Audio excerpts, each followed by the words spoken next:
New York, big city of dreams. New York, big city of dreams.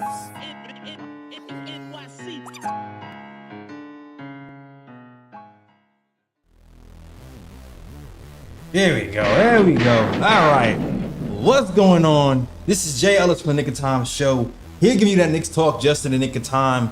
And it's time to talk about a Knicks win because the Knicks beat the Hawks 121-105. And we had contributions from a few different places. Josh Hart damn near had a triple-double. Almost had this 10 triple-double this season with 16 points, 11 assists, 9 rebounds, and 4 steals on the night.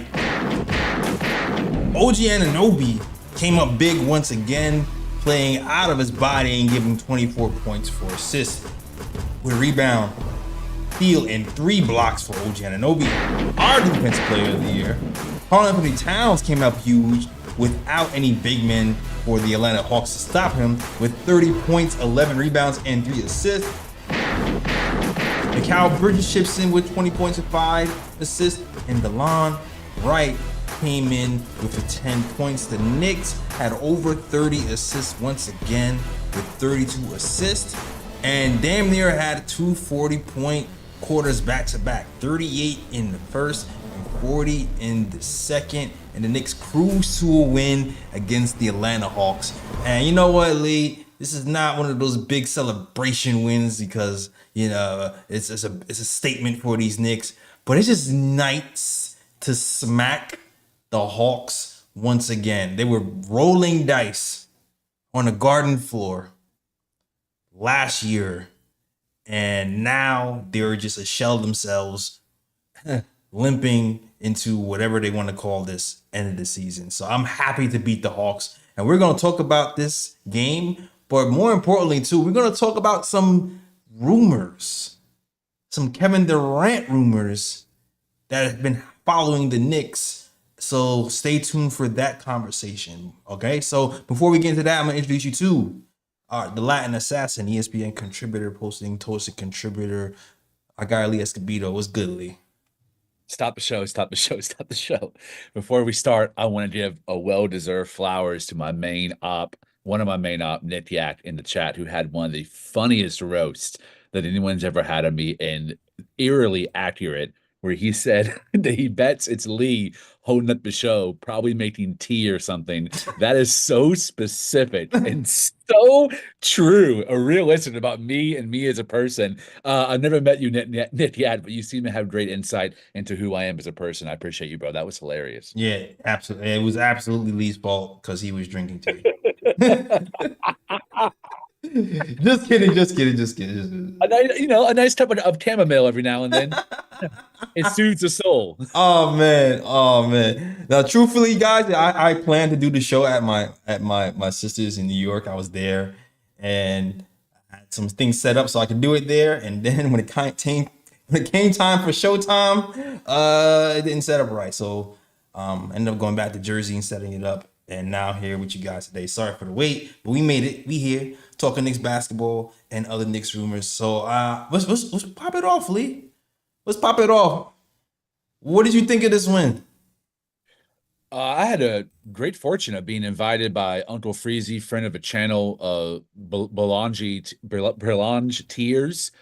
Fritz Alexander, yes, has been a part of that channel for a while. And he hooked me up with the homie over there to have a conversation on the Knicks. And last night, I believe it was, or 2 nights ago, I can't remember anymore. We had a really long conversation about their defense and some of the things we've been talking about, how they guard the pick and roll. And Freezy had the idea of kind of oscillating between pressing the ball handler on the pick and roll and blitzing. And then I challenge that idea where it really depends on who you're facing with it, in terms of one of those two will work, or a third option or a fourth will work. Tibbs typically plays it and drop. And Karl-Anthony Towns, as every Knicks fan knows, has really struggled guarding the pick and roll and drop this season. But lately, the first time I remember seeing it was a Clipper game, which was a tough loss. But in that game, we were starting to press the ball handler in that game when Harden and Zubac were in pick and roll.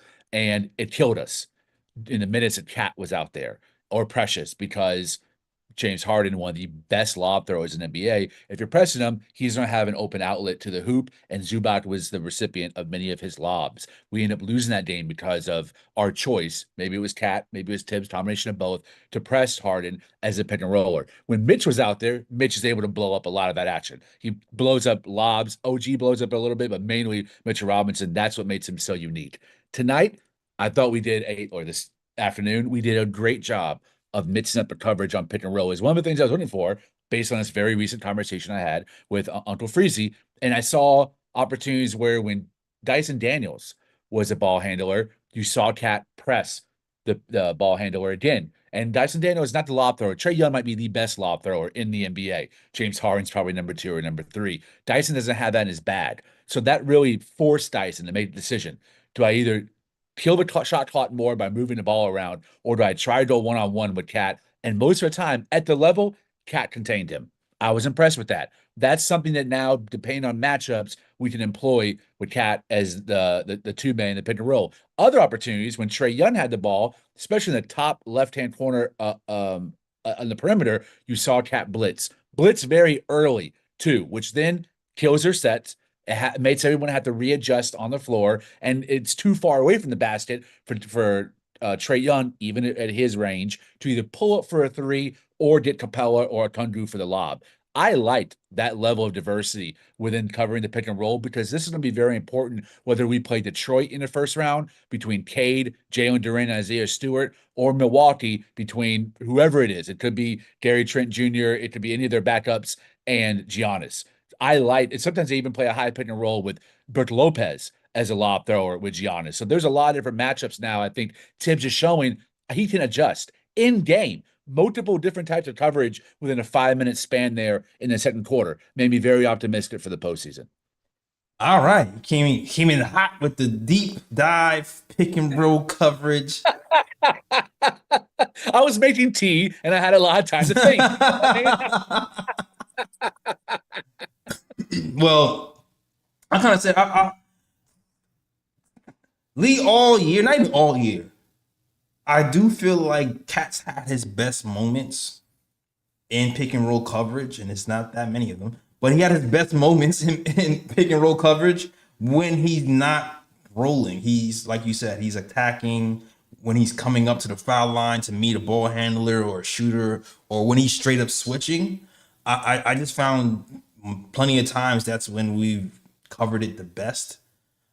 So I'm with you. Like, I think that's what needs to happen, whether it be a switch or whether it be a blitz. Anything but having him just kind of rest in between the passer and the roller in no man's land. Because I feel like that's when we get into the most trouble. Pick a side and be aggressive with it. That I kind of feel that way too. So it's like, yeah. Go ahead. I was going to comment on that. We actually showed a lot of switching tonight as well, especially between the minutes between DeLon Wright and Karl-Anthony Towns. And this helps because DeLon Wright is 6'5". Right. So a lot of those matchups, he didn't take some of the smaller guys that are being slotted into the power forward position. Tonight, that was Dyson Daniels. There were some moments where originally DeLon Wright was matched up with Dyson, and Karl-Anthony Towns went with the switch. Caught him at the level and kept him in front of him because you know your opponent. Dyson Daniel is not a pull-up 3-point shooter. He's not a long 2-point shooter. He's not someone that reroutes or repositions himself on the perimeter like Deuce can and hit threes. He's very skilled and talented, but he has his limitations. Cat really showed an understanding of who he was guarding and what their limitations were, and I thought he played a pretty solid defensive game overall while dropping 30. I mean, not bad. Yeah, I agree with you. I felt like he did pretty solid defensively. Granted, this is the Atlanta Hawks. They're struggling. They don't have Capella. They don't have a lot of their pieces, but you can only play your opponent. So we played our opponent today to perfection. Cat dominated without a big in the paint. And sometimes, listen, even with lesser opponents, Cat doesn't play defense sometimes. So I'm taking the good. I'm taking the good and running with it this game for sure. And I agree. We didn't have Jalen Brunson, which in this game, I think led to our favor. Yeah. Because DeLon Wright was now, again, in that pick and roll coverage with Cat at 6'5", solid wingspan. He can defend that a lot better than Brunson can, although Brunson, in my opinion, this has been his best defensive season, even in pick and roll. So not great or good, but decent. I agree, and I'm gonna get to a DeLon Wright question in a second. But shout out to the Knicks defense and Cats defense, but freaking OG Anunoby, man. Woo, OG buddy. Anunoby is climbing the ranks. 3 blocks, a steal. To me, when the game turned is when OG Anunoby just got serious on the defensive end. I felt like he was either had like a steal or a deflection or a rotation that caused like 3 or 4 straight turnovers in the second quarter, where we started to run out and really just take lead of the game. And that same quarter, we went on a 3-point barrage. Guys who don't normally hit threes were hitting threes. Josh Hart was hitting threes. But I felt like the defensive momentum from OG in particular set the tone for us to kind of break the game open in the second quarter. And on top of that, OG, man, he's just figured out how to get to the hole with ease and finish. Something that wasn't his strength a year ago. Finishing in the paint is now one of his best strengths. Learning how to utilize his body and his strength and his body control has been a sight to see. And his 3-point shooting has come back as well. He looks unstoppable. Another 20-point game for OG Anunoby, man. That's probably the Jalen Brunson going down is a bad thing for him and for the team, but I felt like OG finding himself offensively and finding another gear is one of the benefits for not having our captain here to bail us out a lot of times. Well said. And as I've proclaimed last 3 shows now, Jalen Brunson's going to have to adapt to this team, not the other way around. That's going to mean less dribbling, less time on ball, less shot attempts, less chucking, less ISO, all of that in order for the rest of the guys to maintain continuity. Because you know what else happened tonight, Jay? We actually had a night where the 1, 2, and 3 option all played very well and very efficient. OG giving you 24, Karl-Anthony Towns giving you 30, Mikal Bridges giving you 20, and also having that extra offensive hit from DeLon Wright chipping in 10, and Landry, my man Shamet, giving 12, drilling threes. Took him a little while. He was a little rusty in the first 2 quarters. They were trying to run those curls for him. He was catching them. He was getting good wide open looks. It just wasn't going down. But to tell by the way he was missing, he was going to find that rhythm in the second half, especially with Dyson Daniels not being on him in most of those possessions. I was like, with Jalen Williams out for the season, no Dyson, there's really not another defender there. I think George Dane and Terrence Mann, they're not the defensive beasts the Dyson is. I was like, Shamet's trying to some opportunities where someone is hedging, someone's looking toward the paint and Cat, and he's going to have opportunities to hit. About a third quarter, I rode around. He was knocking down threes. Love seeing our big 3 options all go off at the same time. And you're right, Atlanta Hawks are not a great defensive team, but OG Anunoby, this is not a 1-game thing, not a 1-week thing. This has been going on for almost a month. He reminds me, I don't know if you remember this, Jay, when Ron Artest went to Sacramento, the team was kind of barren, but they had shooters, and it really opened up the space. And Ron Artest kind of became a point forward, and he had career highs in scoring that season of second career high after he left Indiana at 19 points per game and 20.5 points per game. He really started showing his 3-level scoring, and that's what carried him into the years with Houston and the years with LA, where he actually won a championship. That's when he really got the opportunity to be on ball at a high usage rate, and he started showing off his full offensive repertoire. We're seeing the same thing from OG Anunoby. They're very similar players. OG's not the playmaker that Ron Artest was, but Ron Artest was not the 3-point shooter consistently that OG has become.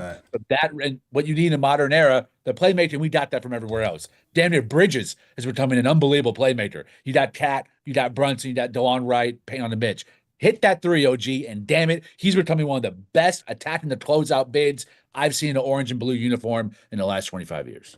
Yeah, he attacks the close out like nobody else. He's been doing that since Toronto. Beast. For sure. But the other part of it too, Lee, like, okay, OG didn't have like a big assist game. He did a lot of his work just, going to the rim, whether it be a fast break or just going downhill on like a curl play or something like that. But he had a couple of nice passes that kind of opened my eye a little bit.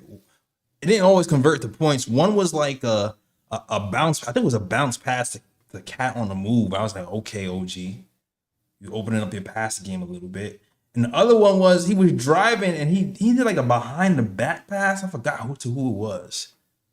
Ended up being a missed layup though, but it was a great pass. Was it Shamit? It might have been Shamit. If you guys remember in the chat, let me know. Let me know in the chat. But I'm starting to like OG's game just kind of rounding out.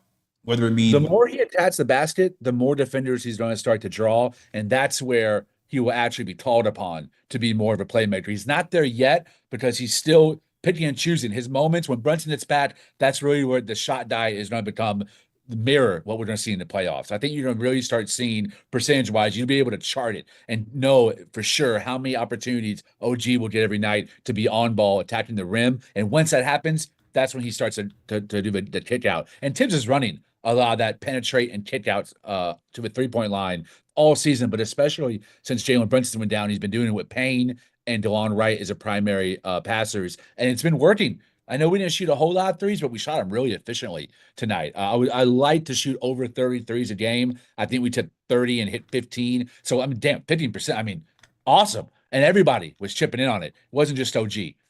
Yeah, I agree. We had 29 threes on the night from this team. And OG 4 or 5 from the line too. So he's finding ways to get fouled and get easy buckets. I'm averaging over 20 points a game. Another 24-point game. I think it's like the 8th game in a row or something where he's had 20 points or more. Longest offensive streak in his career. So yeah, man. Great game for Karl-Anthony. For OG and Anunoby. And Towns. And Towns, of course. And Towns. Towns gives you 30 points. It's good. Ho-hum 30 points for Towns. Good game for Towns. Good game for Towns. Question, though, because I know this is one of those things that make you go, moments. Good win. Talk about it. Good win. I'm pretty sure Knicks land, Knicks Twitter, Knicks fans might see some of these rotations being controversial. So DeLon Wright starts again today, which is, is interesting. Very interesting, considering when Brunson went down, Campaign was the starter. DeLon Wright starts, loses his, and then Campaign comes back, and Campaign is now Campaign is now backing up DeLon Wright. Things that make you go, DeLon Wright,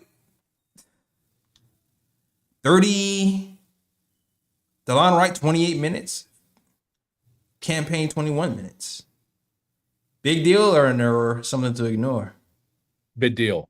And it should be. You know how I feel. DeLon Wright has to replace Campaign in the rotation because of how small our guard rotation is. From the starter, Brunson, to the 2, backup McBride, to Campaign at the 1, sits 1, having that 6'5" DeLon Wright, and you saw it tonight, it gives the Knicks opportunity to switch at the point. Like, that is something we have not had the entire season. We had in Pollock. Yes, I know he's taller than the other 3. He's not someone who can even guard his own man right now, much less being switched on defense. So I love what DeLon Wright brings us, a steady hand who's been on multiple playoff teams, multiple playoff appearances. He's more consistent with the 3, and I think that's what this team needs. Because when we think about above the break, pull-up threes, that's Karl-Anthony Towns' game. That's Jalen Brunson's game. I know right now Campaign is like top 10 in pull-up 3 percentage. That's great, but it's not necessarily a need at that position for the backup. It's more catch and shoot threes in the corner and the arc. That's what DeLon Wright is good at. And I like DeLon Wright's steadiness. I like being able to dictate, know what you're going to get from that backup row spot rather than the good nights and bad nights of Campaign. I think Payne has a higher ceiling. DeLon Wright has a higher floor. And for me in the playoffs, it's the floor that we need from that position. Because any type of imaginative offense, creative offense, the pull-up threes, I'd rather Deuce take those shots than Campaign. So to me, DeLon Wright makes much more sense, especially considering that he's playing with an undersized backup 2 in Deuce McBride. Yeah, you know what too, Glee? I don't necessarily usually overthink who's starting and who coming off the bench. Because sometimes what Tibbs does is he will leapfrog somebody to keep a unit together. Yes. Yep. We saw it with Precious. Right. We Sims. saw it Precious. So DeLon Wright starting over Cam doesn't necessarily mean True. that he's gonna be playing over Cam. He could just be like, you know what? Let's keep this unit together and this unit together. But it's the minutes that make me rise the eyebrow. Like, okay, so wait, he started over him, cool, but he got 30 minutes and to 21. That's something to think about. Maybe he's temporarily because Cam hasn't played in a while and he wants to let him get his rhythm back. I don't know, but that's something to think about. Also, something to think about. Once again, DeLon Wright playing at all with Cam back, now putting Tyler Kolek deeper in the depth chart. That's something else to think about. It's like, wait a minute. Everybody's like, all right, Tyler's next up. You want to get more minutes. It's like, oh, wait, now you're behind a guy who was kind of seen maybe as an afterthought for Knicks fans in a trade and campaign. So that's also interesting. And tomorrow, Jalen Brunson will be back as the starting guard of the New York Knicks versus the Phoenix Suns. So, one of those things that make you go, moments. Who's actually going to be playing the backup role? Will it be DeLon Wright or will it be Campaign? I'll address a couple of your points in succession. I'm very happy with Tyler Kolek not being a part of the rotation. I don't think he should be a part of the rotation, especially ramping up into the playoffs. At this point, the rotation, you're going to be playing the playoffs. You should be playing the majority of the minutes each game. It shouldn't differ too much because you really start needing to build a rhythm with those core 9 players. I'm going to say 9.5 because I think Campaign is going to be the 0.5. The dot similar how Philly used Buddy Hield against us, where it's like by game 3, game 4, if we need that extra spark, all right, let's swap out DeLon Wright for Campaign and see if those above the break threes or those pull-up threes can sway a quarter for us and end up winning the game. But for now, keep Tyler Kolek on the bench, keep him balling in the G League, let him watch, let him go up and practice against our guards, and then next year the conversation about him in rotation should start. It's way too early, way too premature to talk about. If we are depending on Tyler Kolek as a backup point guard, we've done something wrong in terms of development, in terms of roster building, in terms of understanding the importance of veteran leadership and playoff experience going to the postseason. I think DeLon Wright should be the backup point guard, not just because of the wider and better resume, in my opinion, than Campaign. It's about role. And the role we need from him, DeLon Wright is a better fit than Campaign. Defensively switching to me, I always say that the tall guard angle when you can switch on defense to me has been the best, I would say, argument. He is steadier. Like he's not as helter skelter as Campaign is. But I don't know. We'll see. I'm really keeping an eye on tomorrow. If I had to bet, I feel like Campaign is gonna be the backup tomorrow. If I had to bet. I think the reason DeLon Wright was targeted in the Jericho Sims trade there, I think that was very purposeful. Just like every trade Leon has made has been purposeful. He's trying to address an issue. Even back with Fournier and Kemba, he's always tried to address an issue with his acquisitions. I think he saw the data, him and his group, his think tank, let the data, the point guard play, specifically guarding the point of attack and guarding pick and roll. 2 things that you don't need to have in the postseason against the Eastern Conference matchups we're projected to go up against. And he said, damn, there's one thing we're missing in this guard rotation, including Kolek, is someone who can switch 1 through 3, someone who can guard the point of attack, also close out on shooters, and guard post-ups by bigger guards like Drew Holiday or Derek White for Boston. That doesn't match Campaign, and it doesn't match Brunson, and it doesn't also match Deuce. You can't switch with Deuce 2 through 3 because he's already short for a point guard. I think that's why they targeted Wright. It gives Tibbs one more tool in the toolbox to diversify the defense with. It has all the check boxes for a Leon Rose acquisition, which is postseason experience, ability to play multiple positions, can shoot the 3, and can defend up. I would say, you know what? Like, I always think about the politics of things sometimes too. So the fact that we signed a Campaign in the offseason, to me, and Wright just got here, for him to Campaign to be benched now with like 5 games left just seems It just seems out of this world, out of possibility to me. I think that's why I would be shocked if Campaign wasn't the backup after being that for the whole year. I'd be shocked for sure. And especially because defensively he isn't bad. He's been pretty good all season. Probably would have been one of the most consistent guards on defense. Him, of course, Deuce for sure. And he has. Like, the only thing is, like you said, Lee, he's not switchable because he's not 6'5". Yep. But point of attack defense, he gives you that. Yep. You always want to play hard. That's what he does. So it's not even that he's playing defensively bad. It's just that he might be able to get like 5 to 10% more with DeLon Wright because of his physical tools,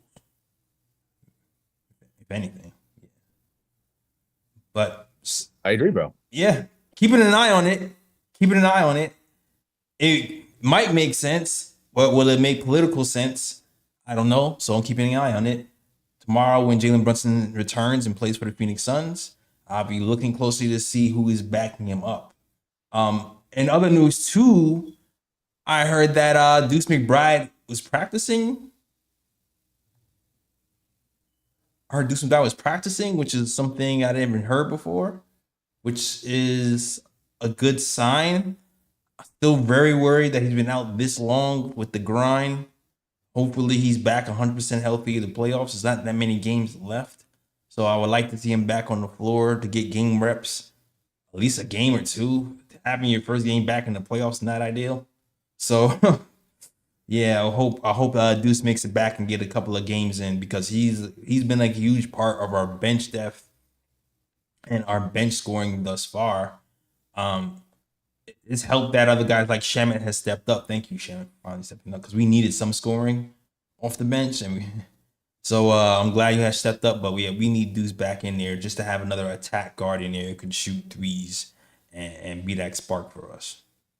Deuce is important I agree with what you said. Deuce is important for one other reason as well, and it's a crucial one. As I've mentioned again, every team that's won a championship in modernity, I'm going to consider it a 21st century modernity starting in 2020, has had at least one, usually just one, double-digit score on the bench. Not two, not four, like someone that's Twitter will have you believe that we need a bench full of 15-point per game guys. That doesn't match reality of who has won championships. Typically, when you have a bench of 4 guys that score 10, your starting 5 maybe has 2 guys that score in double digits. This Knicks team has 5 guys that score in double digits. We, like Boston before, Denver before, Lakers before, Milwaukee before, we really just need one. Right. It's always just one guy that scores between 10 or 12 points per game. Our guy is Deuce.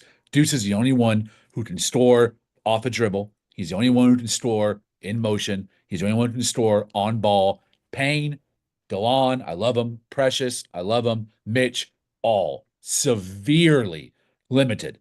And I mean severely. Not just with the Knicks in their career. Talking about Shamet, Payne, and Precious. So we need Deuce's ability to score in pressure. And damn it, he showed us last year in that playoff run. He ain't scared. Yeah, he's definitely not scared for sure. And I feel like maybe next season we're going to see a little bit more of this. But like he was starting to show glimpses of be able to shoot off the dribble a little bit while defenses are over him. That's going to be something important for his development moving forward. Not sure how developed that will be during the playoffs, but maybe we'll see a little bit in playoffs. Who knows? But I think next season for Deuce, like I think that part of his game is probably going to round out even more. So I'm looking forward to that next season with Deuce for sure. And one more thing on this subject, I'm going to issue a trigger warning because I don't want anyone to go into a panic. But I want to give a shout out in the chat to Space Ghost. And I'm about to mention a name here that might upset some Knicks fans. DeLon Wright is filling the Elfrid Payton role for Tibbs, but he's a better shooter. That is a great comp. There was a moment tonight where I looked and I was like, he kind of reminds me a lot of Elfrid Payton in the way that he plays defense. He can really handle big guard post-ups. And I saw him cover Dyson Daniels a few times and kept him from scoring at the paint. He's got good footwork. Kind of sounds like Elfrid Payton, man, but he's 2 inches taller and he can actually shoot the three. He actually shoot the mid-range too, but he can shoot the three. And that's why Tibbs fell in love with Elfrid Payton. That's bad. He was switchable. He could guard the point of attack. He was really good closing out on shooters because Reggie Bullock didn't have that fast lateral movement or even foot speed to get back to the perimeter. typically he was darn the best player. Remember the Trae Young series? He got Yeah, benched when he after got game cooked. three. Yeah. But he was our best point guard defender probably under the Tibbs era. So I think that's why DeLon Wright will stay in the rotation. All right. I still don't believe it, man. I don't believe it. I don't believe we spend money on somebody just to bench him with 6 games left in the season. Like We shall see. that just seems far-fetched to me. But I agree with you. I do agree with you that he does kind of remind you of Elfrid Payton defensively, but that name is a bad name around here in Knicks land because of how awful he was offensively. The 3-point shooting, it was bad. It was really bad. The line that can actually be respectful, keep the defense honest. When he's left open for 3, he can drill it for you. So something that Payton can never do. So yeah, Never. never. All right, yo. Salute to the chat. Shout out to Yankee. TikTok land, I see you. Nick Yak. Shout out to people in the chat. Nick Yak, Space Ghost, Robert Torres, Glamour. Shout out to Glamour as well. Prezi the boss in the building. Crim's dad, I see you. JT Riddick, the trainer in my head, is here. Gamer Channel, I see you. Picks for Timmy, I see you. Thank you guys for rocking with the show. If you like the show, we here after every post game, talking Knicks basketball. Usually we here a little bit earlier, right after the game. That's when we talking Knicks basketball. But technical difficulties and yada yada yada. If you want the explanation, go to the beginning of the show. But we here talking Knicks basketball today. Anything else you want to mention before we get into this Kevin Durant talk, Lee? What's up, Ebony? See our sister Ebony in the chat. Ebs, The one other thing I would say is, and I already complimented Cat's pick and roll defense. I thought he was pretty good as a rim protector at night too. One thing that Atlanta has is a treasure trove of wings. Yeah. I don't know how. Ever since Trae Young got on that team, they know how to build around him. Kind of. They've only been to the conference finals once, but they always surround him with really high quality wings that can do a lot of different things. They got Karis LeVert, they got George Dane and Terrence Mann. They got all 3 of them at the deadline. That's crazy to make up for the absence of Jalen Johnson, which I would argue they have not done that, but they do give them a lot of depth at that position to where if one guy's not working, you can easily swap him out with somebody else, and you still have Dyson Daniels in that group too. So I thought Karl-Anthony Towns did a really good job eliminating all those guys from getting to the paint. That's how I thought this game to be broken open, is if all of a sudden George Dane starts attacking the rim, then you start to play him differently. Now he's pulling up from 3, and that gets contagious on the perimeter, and that's how Atlanta typically beats us, is the other guys get emboldened by Trae Young's playmaking. Tonight, we really did a good job of containing that. It starts in the pick and roll and it finishes in the pick and roll. But I thought Karl-Anthony Towns, in the moments where he was in drop, and that was most of the game, I thought he played pretty good as rim protector. Shout out Cat, even with a hurt finger. Yeah, man. Shout out to Cat. Shout out to Cat for sure. Who played pretty good defensively. Also, shout out to people in the chat who came in. Shout out to JR, who's holding down for us, and Yankees one over here in the chat as well. All right. Let's see. Yankee one says, "Hey, can I come on the panel?" Not tonight. I don't have my Discord link tonight. You know what? Next show, I'm gonna have my Discord link, Yankee. So if you want to be here tomorrow, Knicks Phoenix. I'm gonna have the Discord link up. I'll put it in the TikTok chat too, as well as YouTube.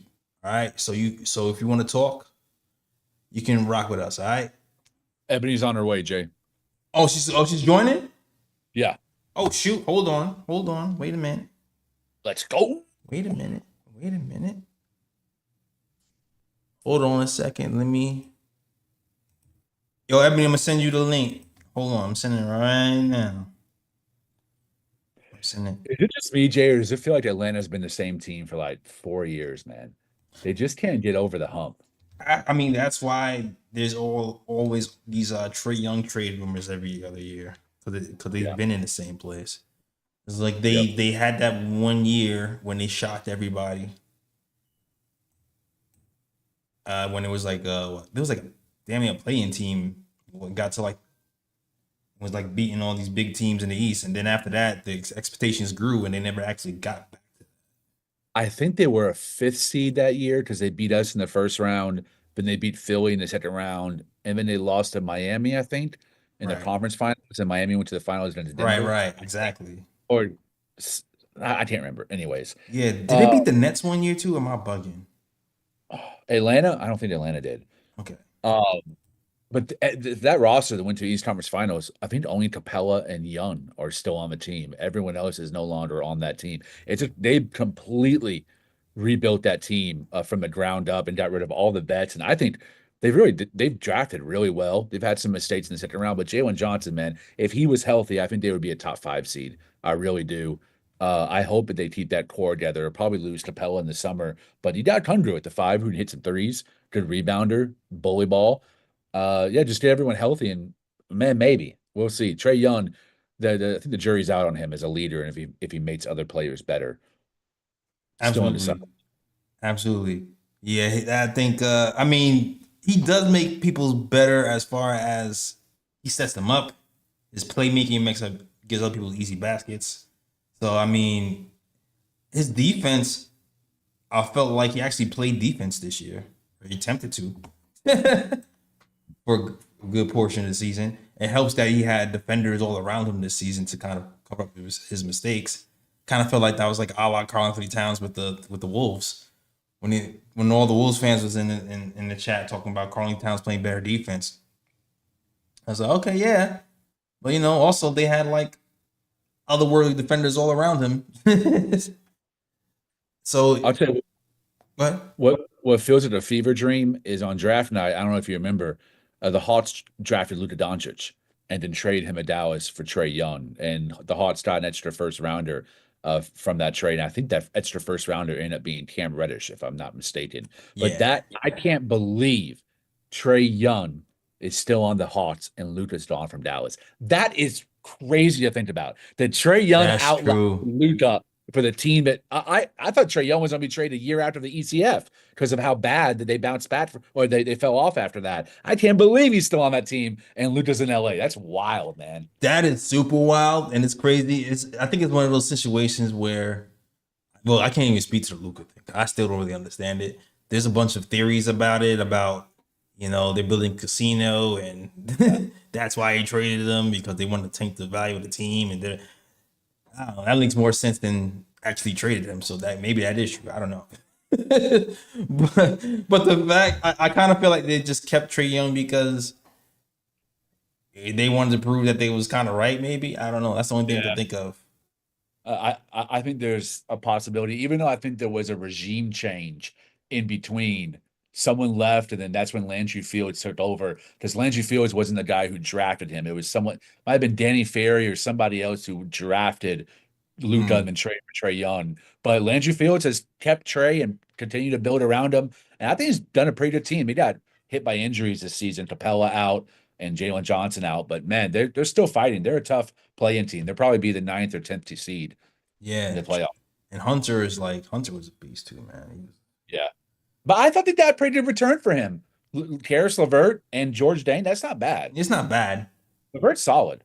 Yeah, they're both solid. Sucks to be him though. He was just on a championship team. He's traded to the Hawks. Yeah. Bruh. Sucks to be that guy. But also, yeah. And who got traded to the Wizards? Marcus Smart. Yeah, Marcus Smart too. And Middleton. Yeah. Chris Middleton. And Chris Middleton. Yeah, that sucks too. Chris Middleton for sure. Bruh. But yeah. I think he's a free agent this summer. Chris Middleton? I think he is, yeah. Okay. Yeah, well. Good luck with that.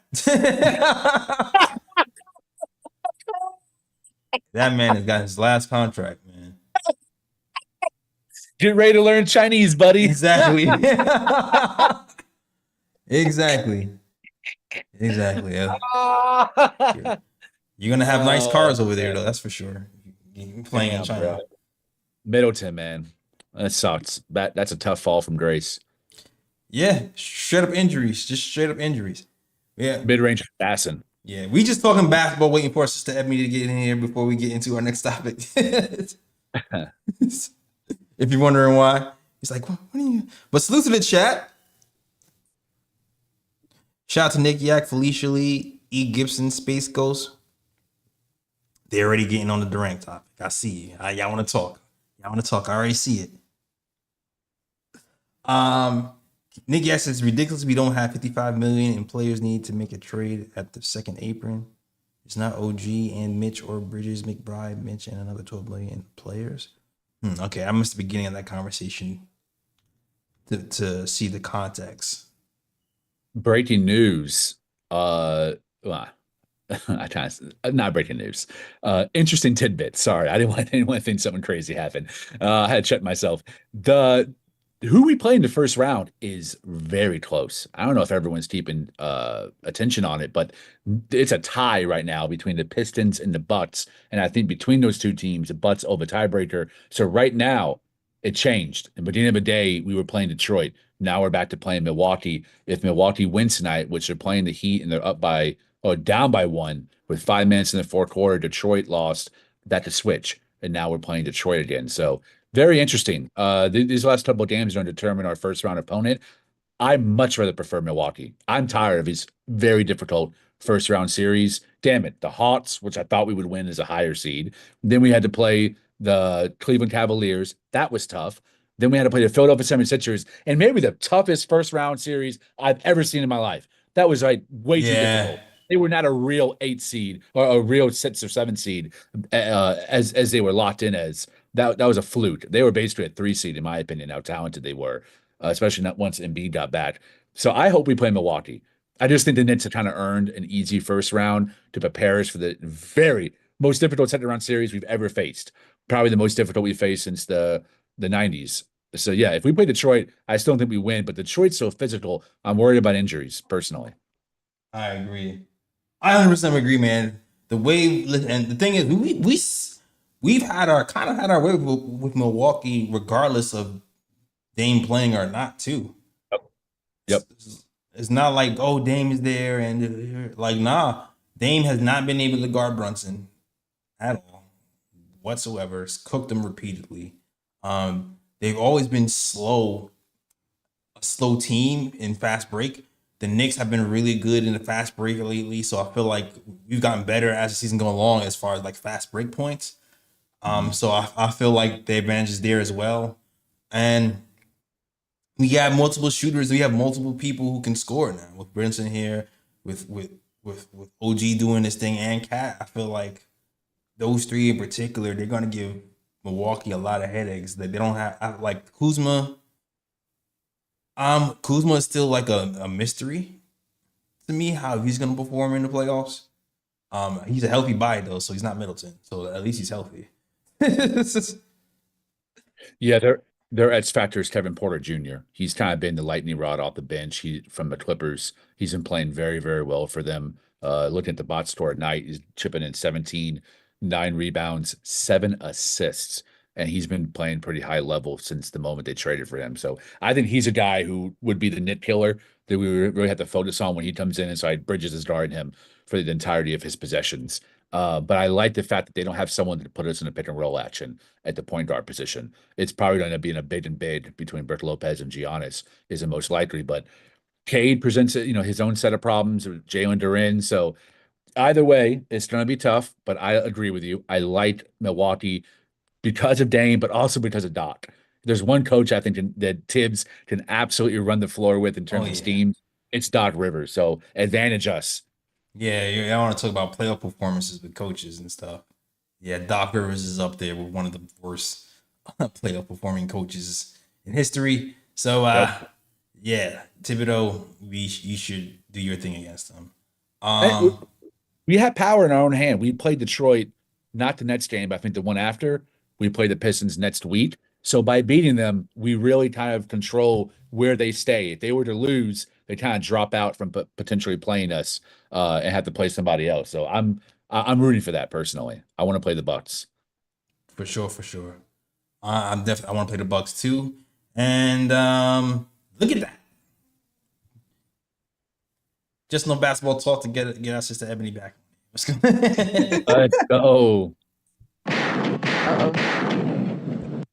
What up? What up? Knicks win.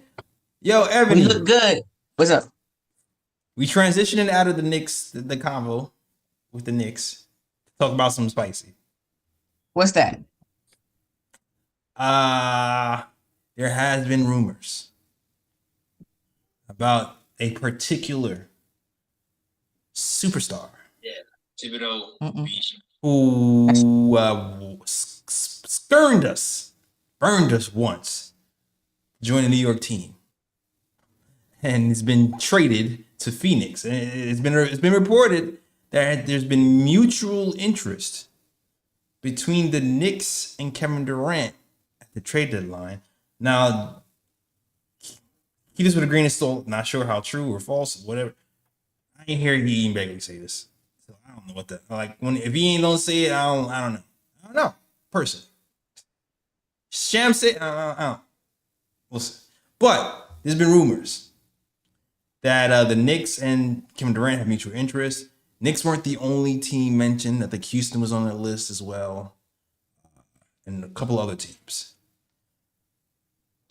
I already know Ebony's MO, so I kind of figure I already know where Ebony's because I know Ebony's MO. I know how she thinks already.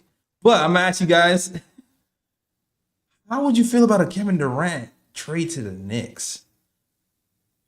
Kevin Durant could kick rocks with open-toe shoes. That's how I feel. He could kick rocks with open-toe shoes. He don't need to be a part of this, and I don't want him to be a part of anything good Knick-wise. He could go wither away in Phoenix because that's cool, I guess. Damn, life comes at you fast, huh? Kick rock, Slim Reaper. Nah, I'm good. I prefer my teams to look like the one we have. He could have his Phoenix great teams and all that other stuff, but yeah, like Space Ghost, that train that definitely has passed. So he could be Slim somewhere else. Make somewhere else cool. we cool enough. We don't need one of the best ISO playmakers of all time, best NBA players of all time, best scorers of all time. You say no? Yeah, nah, we good. He's KD is going to be KD, but his prime is not going to come back. His prime is not going. He's not going to have a second prime. There's only one, right? You can only get one. We need prime KD. I'm tired of going after the older superstars. That's old Nick philosophies. Unless they're trying to take a minimum vet. I mean, the vet minimum. Then okay, we could talk. But we know KD's not doing that. He don't deserve to be a part of none of our success. What do you think, Lee? I have my thoughts. What do you think, Lee? Hell no. Hell no. Quadruple hell no. Not under any circumstances. Hell no. For many reasons. The first one being that damn contract. $51 million. You are staggering multiple key pieces of this Knicks squad. I'm talking about 2 starters for sure. It's either going to be OG and Hart or Mikal Bridges and Hart. And that's a hell no to me. Or you swap Cat for Kevin Durant. And then you basically have to say, we trade Julius Randle and Dante DiVincenzo for 35, 36-year-old Kevin Durant. That goes from looking like a brilliant move to a dumbass move. Everything Kevin Durant brings is elite. Now, this is not an indictment of Kevin Durant, the player. I'm a huge fan. I'm talking about top 5 scoring all time. But this is 35, 36-year-old Kevin Durant. The things he brings right now, that clutch scoring, the clutch three-point shooting, we have all that in Jalen Brunson. That's why he's going to win clutch player of the year. We don't need 2 clutch guys on the team because there's only one ball and only one shot wins you the game. And I'd rather have Jalen Brunson have that glory than Kevin Durant. Plus, Kevin Durant, as Evan said, he already kind of showed how he feels about the Knicks. The Knicks aren't cool. I'm not really interested in a player who's uninterested in coming here only when it benefits them and their image. I like the guys we have now, guys who came here when we were ass and helped build the culture themselves. And then once other guys like Mikal and Cat came in, they only added to it, and they're still in their prime. It makes no sense to trade away guys who have become synonymous with our identity in Bridges, Hart, and OG, or Cat, which is even more absurd, for Kevin Durant. If this was 4-5 years ago, hell yes. But now in the big year 2025, hell no. I'm with you, man. I'm no, I can't, yo. All right. If this is Kevin Durant a few years ago, you gotta do that, right? You gotta look at that because Mhm. he's just that good. But he played 65 games this season. 65.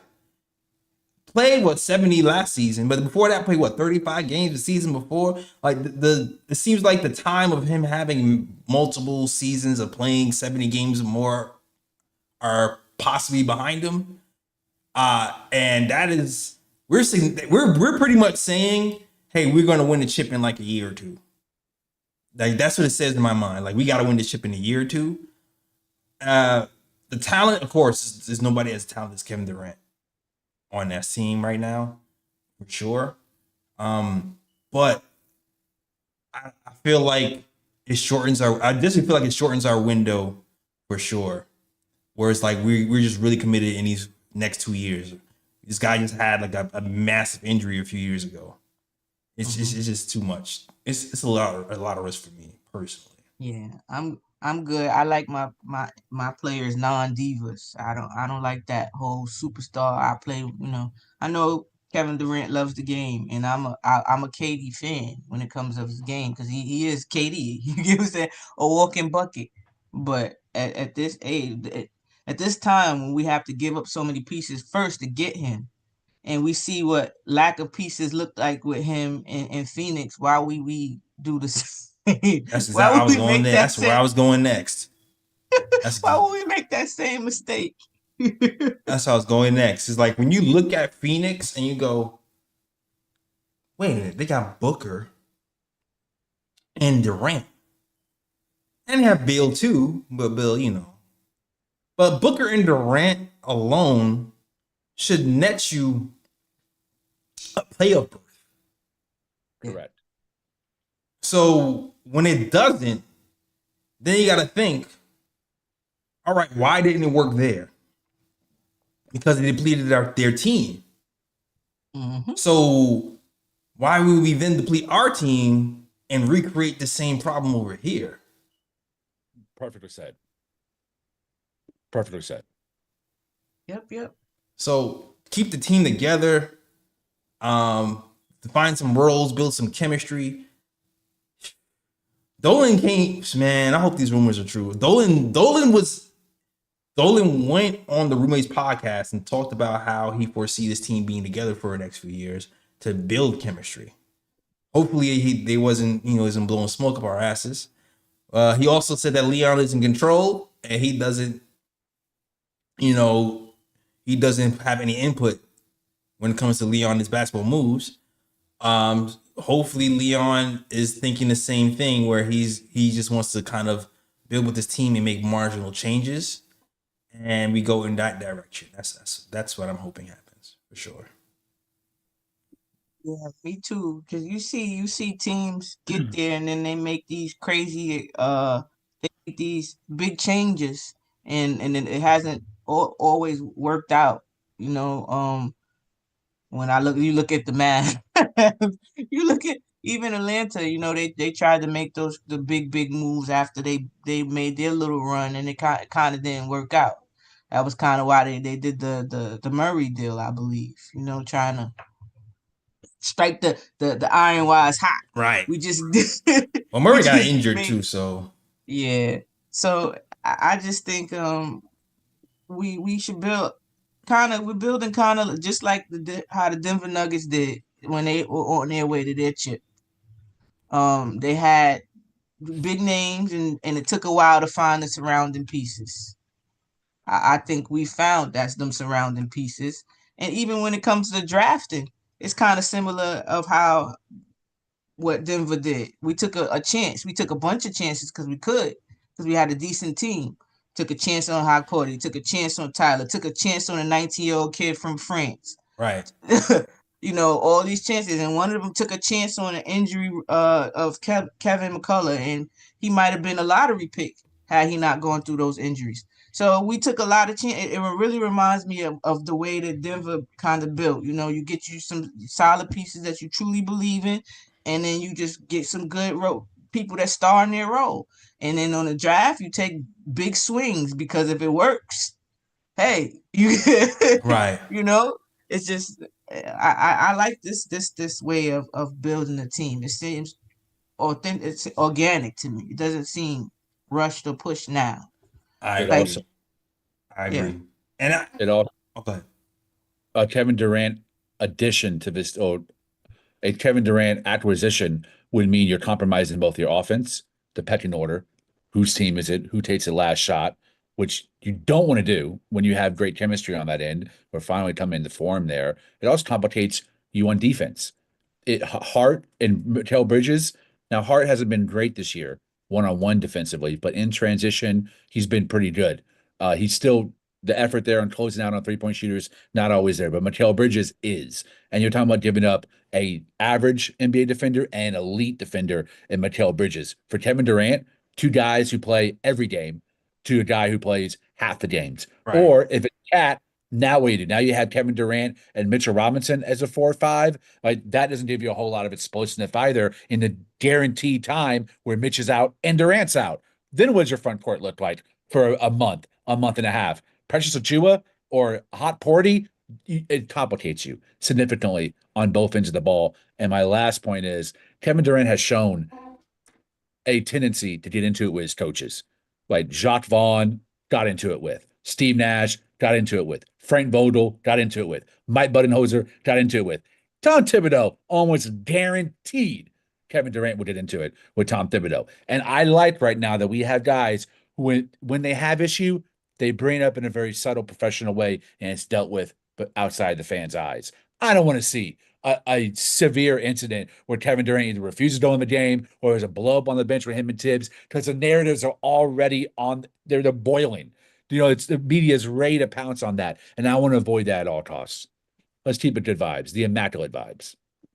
Non-ego vibes. Yeah, I'm with it. Keep the Devos in Phoenix. I'm with it. Yeah. Yeah. And plus this, I don't know, man. I just grew up in a time where rivalries were rivalries. Like, you don't like me, I don't like you, we're not teaming up. Like I grew up around that time where it's just like, oh, word, you talking smack to my team, you stay over there. We beating you. We're not joining forces. We're beating you. Kevin Durant is the joint force dude. Yes. And then got mad. And then got mad when somebody told him this you was secondary to this team. Exactly. He got mad and left because he felt disrespected because Draymond was telling him the truth. This ain't your team, guy. It's not your team. It's not your team. So I'm good. I'm good on that. I'm definitely good on that. I knew what Ebony was gonna say. I wasn't sure what Lee was gonna say though. I knew what Ebony was gonna say. Yeah, nah, screw that. You don't get but too many times disrespect the Knicks in my book. I feel you. And actually, you don't get more than one time. To be honest, then you're just no good in my book. I'm sorry. We need some Yeah. updated KOT merch with "Free is me" as a slogan. Because I think we've all adopted that this season. We understand the value in it for sure. For sure. All right, y'all. Salute to the chat. Salute. Jay, I just want to say real quick. I know y'all had the Knicks talk, but I'm noticing a common theme of every time a three-pointer goes down for the opposite team, Josh Hart is in the area. Yeah. Yeah. Area. That's fair. It's become a common thing. Yeah. Josh Hart, sometimes Josh Hart's closeouts are optional. Sometimes. Yeah. And it's bad. Yeah, we ignore it because he works so hard to get rebounds. Yeah. Mm-hmm. And he works so hard to like finish over people. But then it's like, man, you still gotta close out.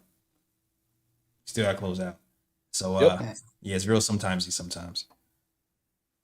Yeah, a lot. I just it's been a couple. Like I try again, like you just mentioned. So I try not to kill Josh because he does so many other things right, But it is becoming so like worse to me, honestly.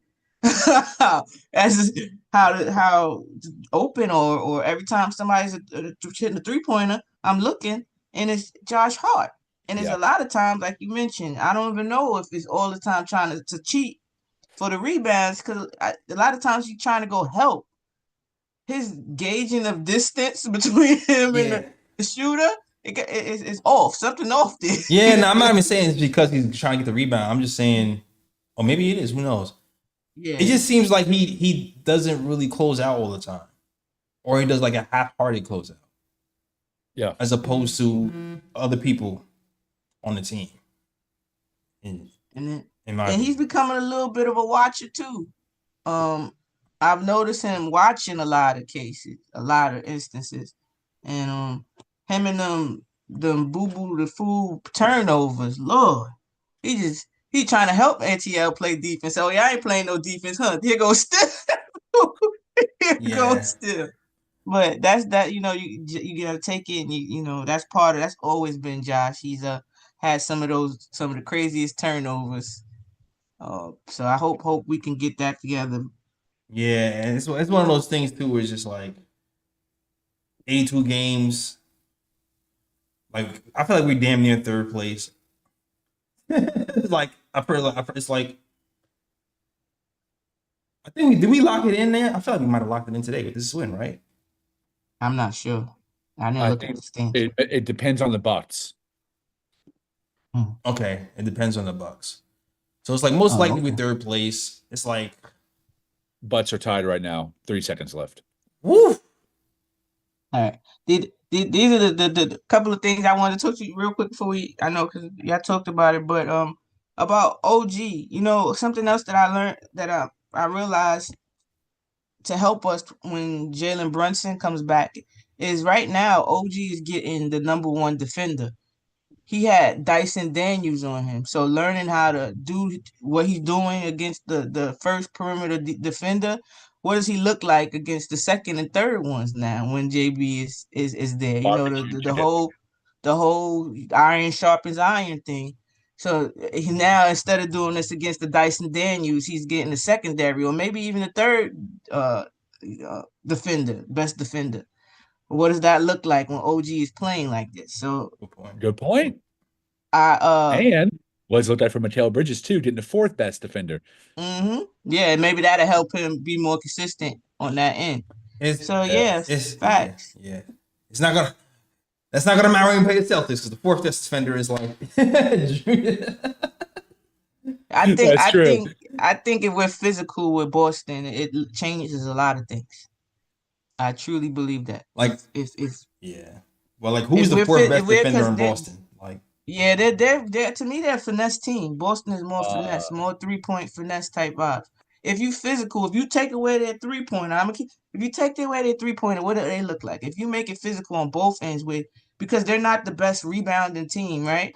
So now we have our rebounder, we have bench pieces that are very confident at this moment and can defend. So, Shaman is not an Olympian like Derek White is, but a lot of things he does like Derek White. You get what I'm saying? He can defend, he can shoot. We show a little put up midi and things like that. I'm not saying he's Derek White. For people, I'm saying he does similar things. And then you put campaign on top of that. I like our chances versus the Cavs in Boston. As long as we're whole, I like our chances. I feel we have the pieces. And if OG playing like this, hey, we'll see. And that's Tatum, Jalen, and Porzingis, right? I know they got Drew, but we just gonna go that big 3, right? I'll take Cat, OG, Jalen Brunson. Why not? Yeah, me too. Why not? Me too. It's when you go to 5. Yeah. I think Boston beats us.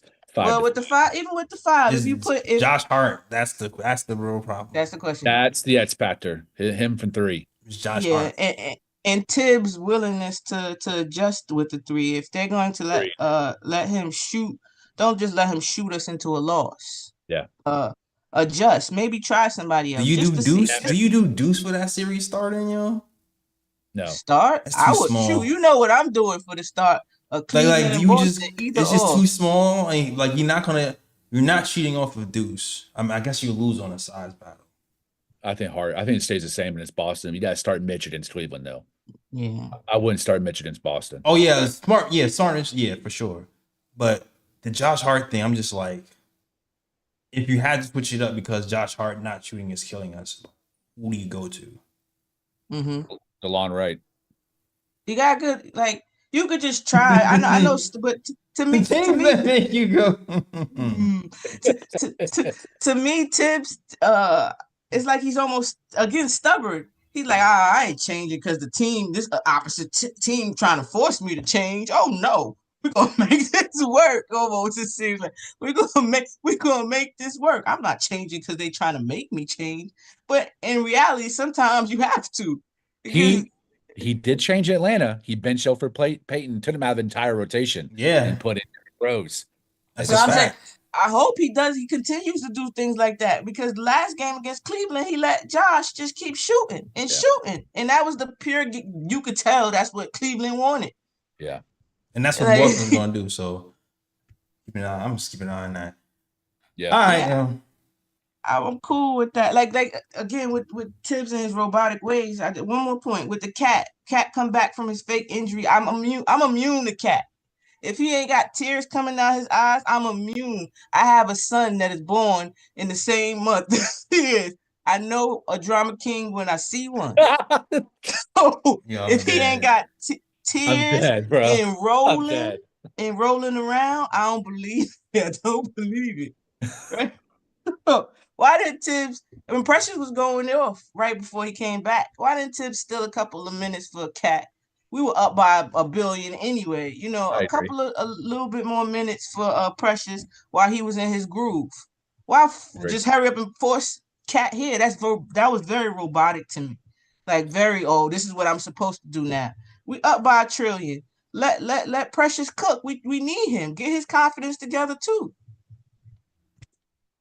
That was it. That was it. I just Agreed. Tibbs Agreed. and his robotic ways kind of drive me nuts. Agreed. I'm good Still now. glad we got out of there with a win and a spanking. Good that you beat the team you're supposed to beat on a night where you're having a back to back. So yeah, man, good win. Tomorrow is Phoenix. Should win. It is a back to back, but I don't care because we still should win this game, even though it's a back to back. Because Phoenix is floundering. They don't have healthy bodies. We should be able to roll the ball out there and smack this team and get out of there and move on to the next. The return of the captain. Yeah, return of the captain. Jalen Brunson returns. So be there for that game. We'll be here talking Knicks basketball after Knicks versus Phoenix. All right. All right, y'all. That's the show. Thank you guys for watching. Lee, let them know where they can find you, man. At Twitter _Lee Escobedo, LeeEscobedo. Today's book club is one of the best books I've read in a while. It is Hilton Ailes, the theater critic, longtime theater critic for the New Yorker, first Black critic for the New Yorker. This is his first book, came out in 1996. It's called The Women.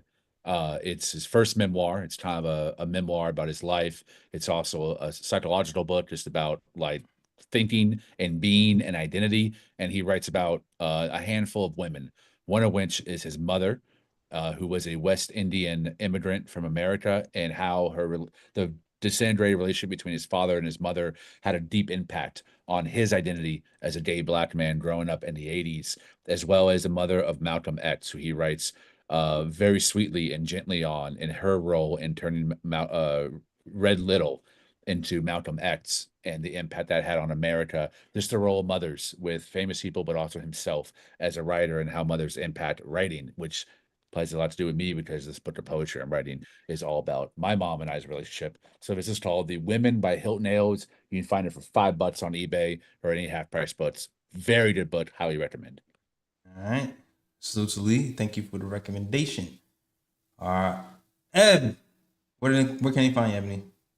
You can find me here after every Knick game. You can find me on Twitter, Twitch, Instagram, TikTok. I think that's it. I'll start right. I think so. You could find me before every before every Knick game on Twitter at Your Take Knicks. We have a space, and Women's basketball is coming back around. WNBA. You can find us after every Liberty game and Bowling with the Queens on Twitter too. I don't know why I was about to call Twitch on Twitter. All right. Oh, Jay, also shout out Tom Thibodeau for passing Pat Riley on the all-time wins list. That's right. You don't have to forget about that. Hey, that. Yeah, just get Pat Riley down. Get out of here, man. We just tired of looking at his face. Slick back. Yeah, good win. Good win. Just for the fact that we passing Pat Riley and that all-time coach. Hell yeah. Yeah. You know what's funny? Every time people say a pimp named Slickback, that's who I really think of. He do a little slickish. You right about Pat that. Riley. You right about that. Yeah. All right, yo, you can find us at the KOT Show on Twitter, the Nick of Time Show on Instagram, and the Nick of Time Show Facebook as well. We're also on TikTok. All right, Nick Time Show. Find us there. All right. That's the show, guys. Hope you enjoyed. Thank you guys for watching. And as always, shout out the World Wide West. Everywhere we go, we leave a worldwide mess. It's a mess out here in these Knicks streets. That's the show. We out this mug. Peace.